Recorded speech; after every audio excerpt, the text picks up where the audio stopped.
Hi, in this section just we will discuss about the object-oriented programming. So what is this object-oriented programming? Just you can observe in this slide, these are the concepts it is going to be providing for giving the program structure. It's a very clear cut. So these are the concepts that we are going to be discussing under in object-oriented programming. So first we will discuss the one by one, and then you can easily get to know how to deal with the object-oriented programming. So first we will discuss objects and classes, and then after that constructor and destructor, and then after that operator overloading, and then we will see what is the polymorphism and inheritance. And in inheritance there is a different kind of types of levels is there, multi-level and multiple and a lot of things. Then we will also discuss that one also, and then we will discuss templates also. So first we will discuss what are the objects and the classes that we are going to be using. Here there is a objects and the classes. So what is these objects and the classes? Just we will take one real-time example. So you can consider any fruit. That fruit, consider it is a class, and then in under fruit there is the different kinds of fruits is present, like banana, apple, and the pineapple and the grapes, like that. So these all are the things, then we can call it as an object.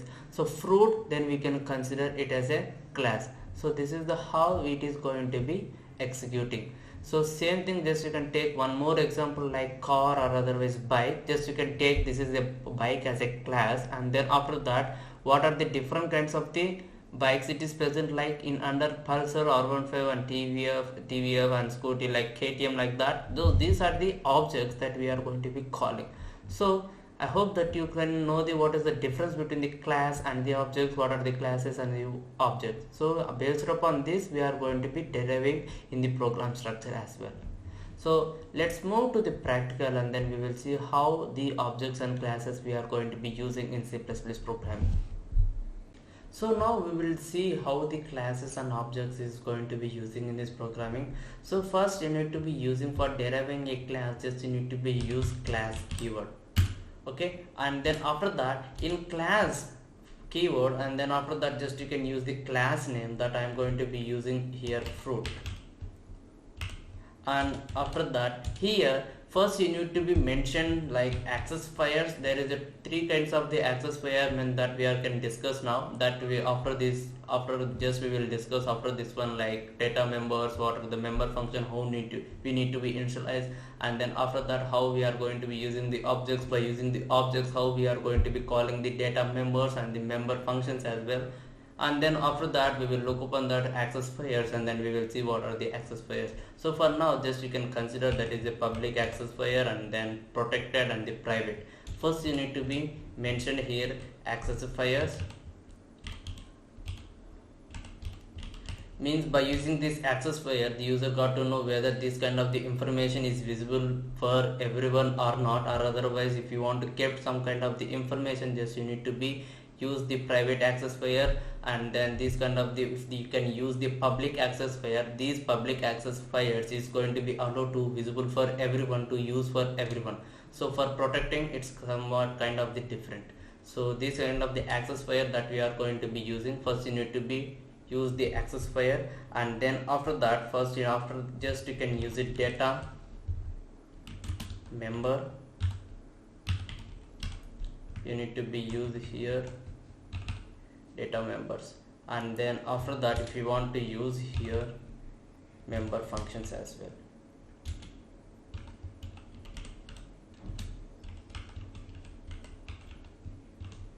And then in outside of the class in main function, just you can just create the objects.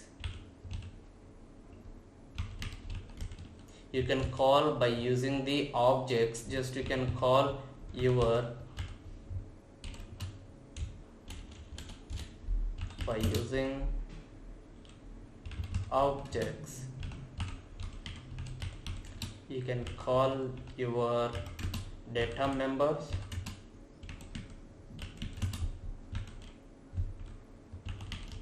and member function as well. So by using these objects, we are going to be calling the data members and what are they present, and then after that member function. So in this way, this is the structure of the classes and the objects that we are going to be dealing. So now just we will solve one problem, and then you can easily get to know how to use the classes and objects in C++ programming, how to create the objects as well. So just I'm going to be deleting all the things. So for now, just I'm going to be using here hash include IOStream. Now you can create a class by using the class keyword, and then after that here just I'm going to be creating the class name, that is a my section.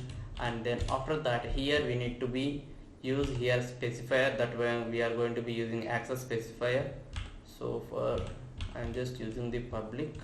Just we will discuss after some time what is this public access specifier, and then what are the private and what are the protected. So just I mentioned here. Now I am just using the data members. So for this data members, just I am going to be providing, and then I am providing my name as well. Here you can use the hash include string as well, because you are going to be deriving your name in the form of the string. You need to be mention the header file, that is a string.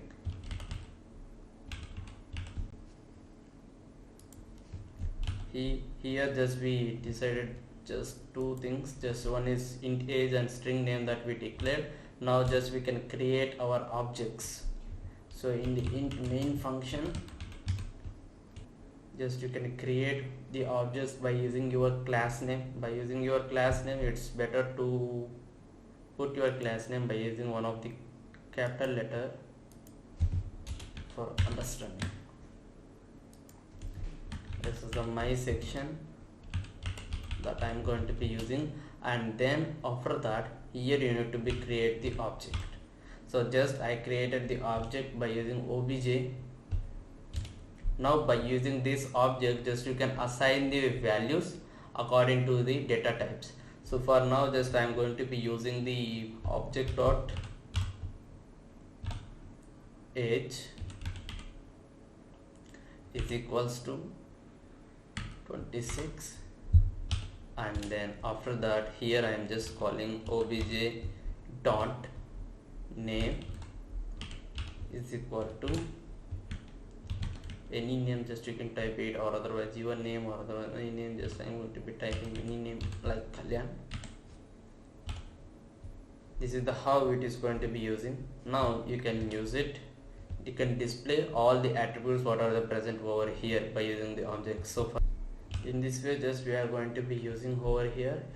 Now you can execute your program, and then we will check it whether it's working or not. Now it is going to be returning the age, and it is 26, and the name it is a Kalyan. So according like this way, by using the data members that we are going to be calling. So now we will see this one. Now just we will create one more thing that we are going to be using different kind of the objects like this. So just I am going to be creating here one more program first.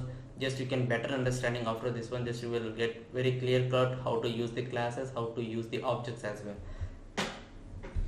So now we will create one more thing. Just you can put it all the things in a comment, and then after that here that you can use the class keyword, and then your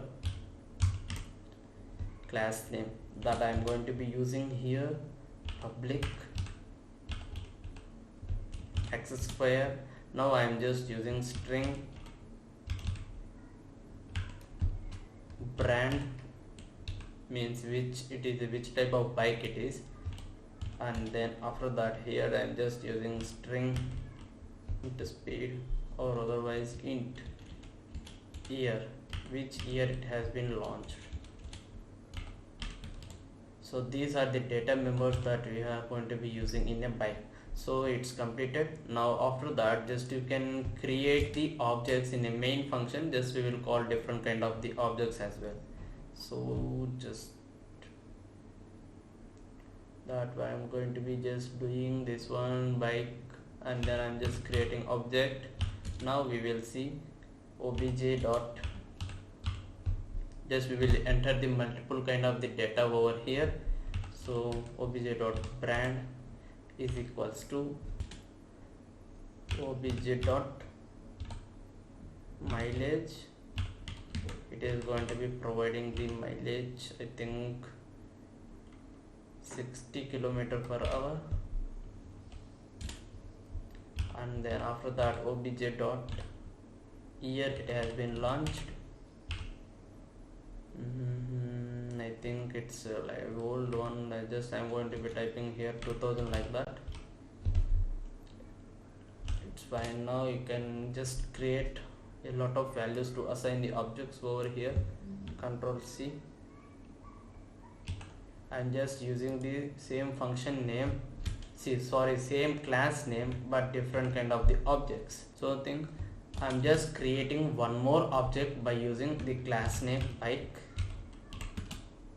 obj2. It's fine. Now you can display all objects just be assigned over here. Now you can display these things, so you can print these all values. So using cout, I'm just using, so first it is going to printing about the pulsar 50 mileage and the 1999 year, and then after that it is going to be printing this one.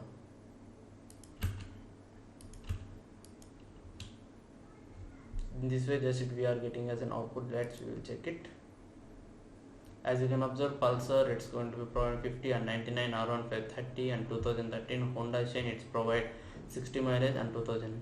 So in this way, by using the data members, you can just create the objects and then we can call it is. In this way it will work. So now we will see how to use the member functions as well.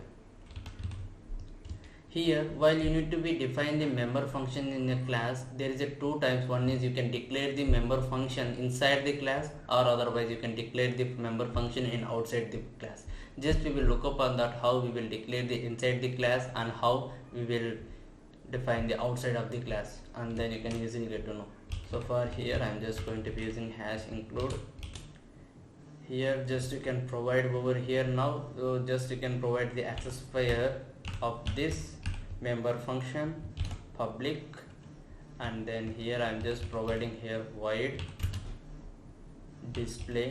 This is the function name that I am going to be using, and then here I am just passing this parameter cout. This is the section that we are going in the class section. Just inside the class section just we use it here the function inside the function. Now just we will create the objects, and then in after the class just we will see how it is going to be working into main, and then after that here just I am going to be using the creating the objects. Just you can create by using the class name section obj. I am just created the object. Now what you can do, just you can call the function by using the object. So obj dot, there is a display that you can return. It is going to be called, you can end with semicolon. Now you can compile this program. Welcome to learn, this is academy. So in this way just we are going to be using to declare the member function inside the class. Now we will see the one more program how to we can use the member function in outside of the class. So for better understanding just we can put it, that's why I am going to be typing number of times. If I use copy paste and then I will change the value, then you will not understand easily. So that's why hash include IO string display. I just use it here this one, and then just I am going to be calling in outside of the class. This is the class, it's going to be ended. Now in outside of the class what you can do, just you can by using scope resolution you can call the function in outside of the class. So for that just you can use it void class name section, and then after that you can use your display. And now here just you can print any message, you can put it. Now you can use the main function. In under main function just you can call this one create section. In section after that object just you can create the object, and then here object just you can do call that method. then it's going to be calling obj dot display.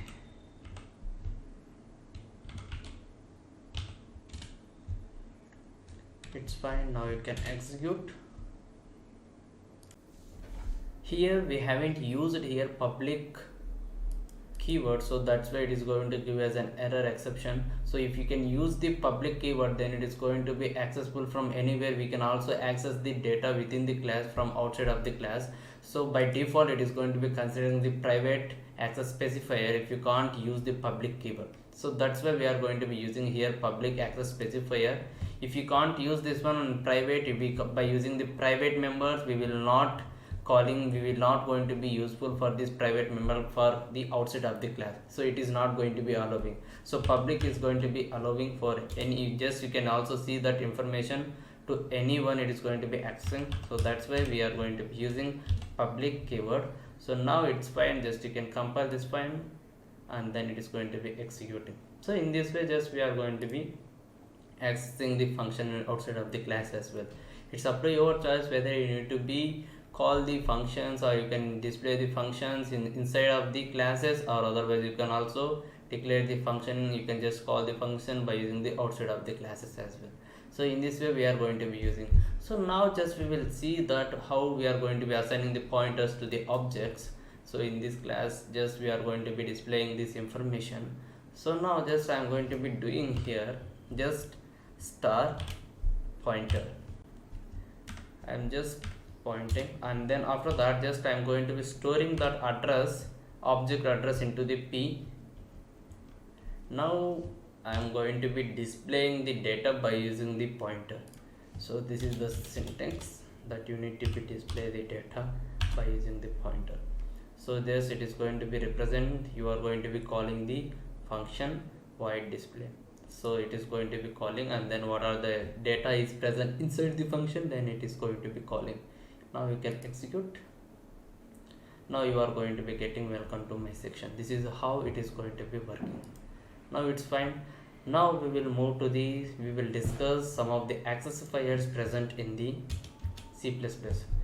So first we will discuss the public. What is the public accessifier it is going to be do. So here anyone can access the data members and the member function for the outside of the class and the inside of the class. Anyone can be accessed by using the public accessifier.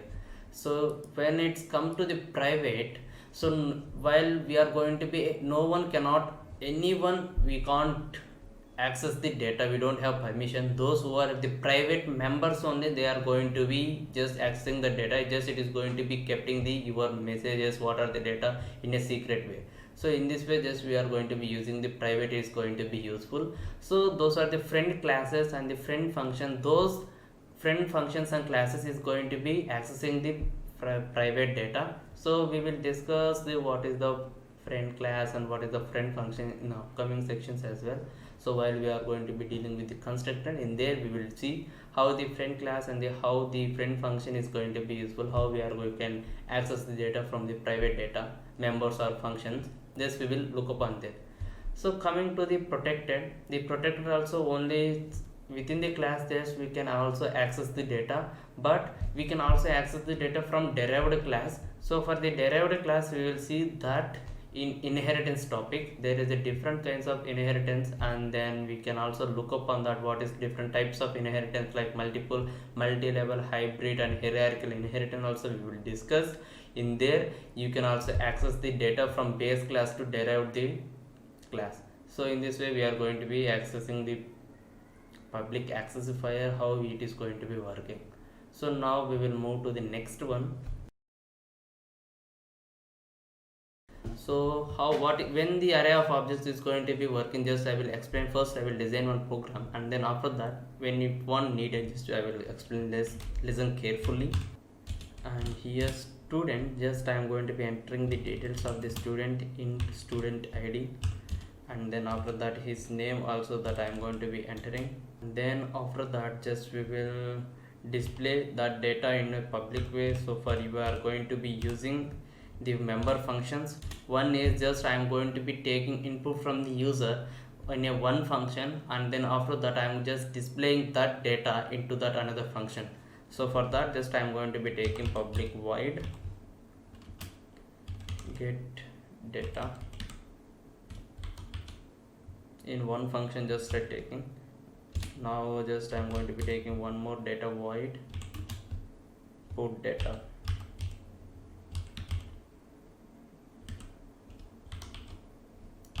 These things that I taken. So now I'm just what I'm going to be doing in outside of the classes, I'm going to be reading input from the user and then I'm going to be displaying the outputs. So for that, just I'm going to be doing void here, that you can use it cout, it's fine. Now you can ask the one more output cout, so it's fine. Just we are getting this data in from get data. Now what we are going to be doing, just we are going to be displaying into put data here, that you can display your id and the name as well, cout. Now it's fine, we just use it in get data and the put data. Now we will do, we are going to be creating the main function, and under main function just we will do remaining things. Here we done, so no need to think. Int main. So in here in enter main function, just I am going to be creating the object student obj dot get data,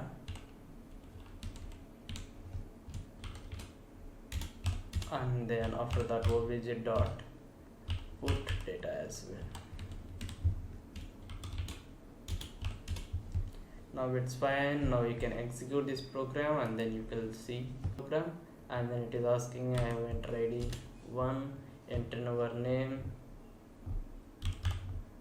Subbu, and then it is going to be displaying the outputs. Now what we can do this program, suppose if I want to read the 10 members of data. So now in that case scenario, what we are going to be doing means 10 kind of the data means just I am going to be asking like 5 members data, like 5 members of student id and the name. So in that case scenario, just it is going to be useful for the concept. We are going to be using array of objects. While you are going to be creating, just you can create an array as well, and then in that case scenario we are going to be taking the 6 times or 7 times or 10 times or 5 times. It's up to your choice. So just we will run this program and then you can easily know how we can use the array of objects. Here while displaying the data, just I'm going to be modifying something here.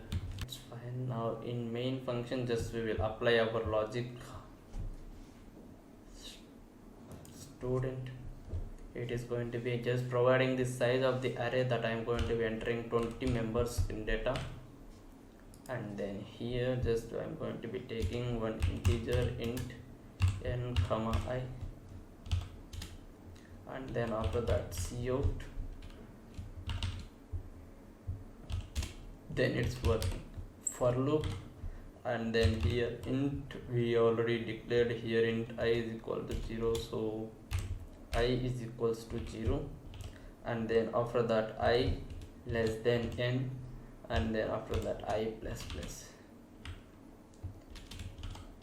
Here you can use it. Okay, obj dot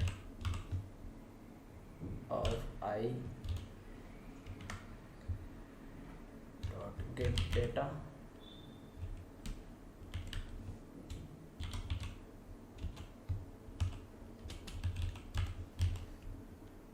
just we will see the put data by using the for loop, and then it will be finished. Here just you can obj of I dot put data. Oh, it's fine.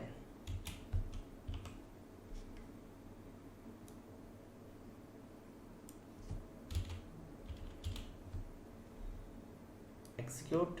Enter number of students. I'm just taking 3 number of students data. Enter your id. It is going to be asking 1. Your name Rahul. This time I'm just entering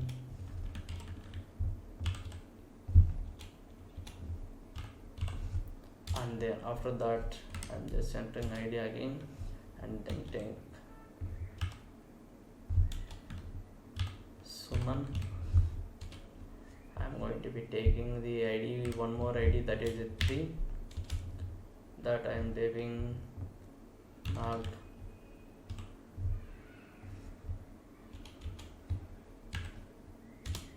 So here it is going to be displaying student data, student ID is 1 and the name Rahul, ID is 2.